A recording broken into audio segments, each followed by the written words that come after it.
It's a personal journey. It's a journey of healing and recovery.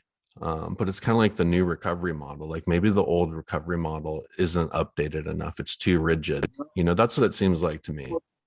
Too rigid, and it hasn't kept up with neuroscience. Right. Like, there's a lot more that we know about the brain and the mind being the byproduct of the brain, and mindfulness techniques and a lot of like ancient wisdom and Eastern healing modalities making their way into the West. And I think that's also very to be open-minded about the rigidity. And it's like, I'm not like disowning the 12-step program. I'm not saying, oh, you guys don't know what you're doing. Or, it worked. It pulled me in when I needed it the most. And I think you have to, if you want to continuously spiritually evolve and use other mediums to reveal more about yourself, you have to start kind of looking outside of that box that you're in. And I like what you said about the homeless man in Big Sur. And I always say, like, addicts and alcoholics are some of the most amazing people I've ever met, because we have big hearts. We just don't always know how to direct them.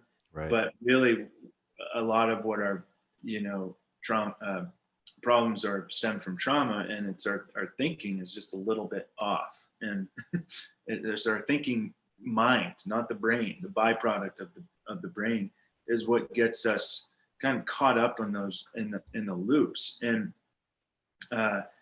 he couldn't have said it any better. It's like alcohol is very spiritually restrictive, and cannabis and meditation and other plant-based medicines is spiritually expansive. And it's kind of like, what container do you want to play in? Do you want to be spiritually expansive, or do you want to be spiritually restrictive? And if you want to be restrictive, that doesn't mean that you're a bad person. It might be just like, this is the way I'm dealing with my trauma right now. And, a liter of Jack Daniels is my medicine. Like, you can almost switch that. I'm not condoning that, but and we addicts and alcoholics and the homeless and mentally ill and mental health, it's like our society again there's so much propaganda around it that you're a criminal, you're a bad person,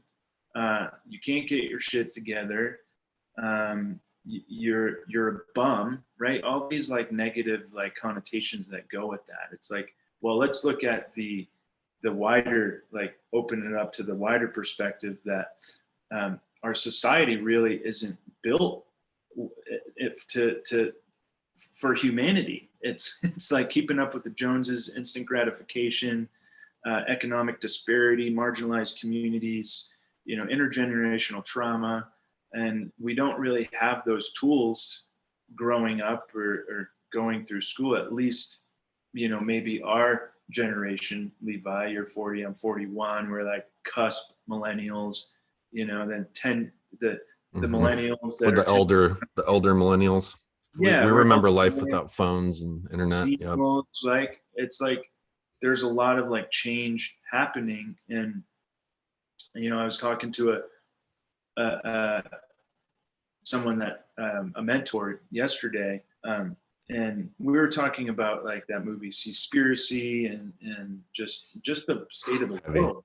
And he's like, it's just, and this guy's like super woke and really spiritually, expansive. And he's like, Brian, it's a really tough time to be a human in this world right now. And I always remind myself that, like, gratitude is so huge. It's the only shortcut.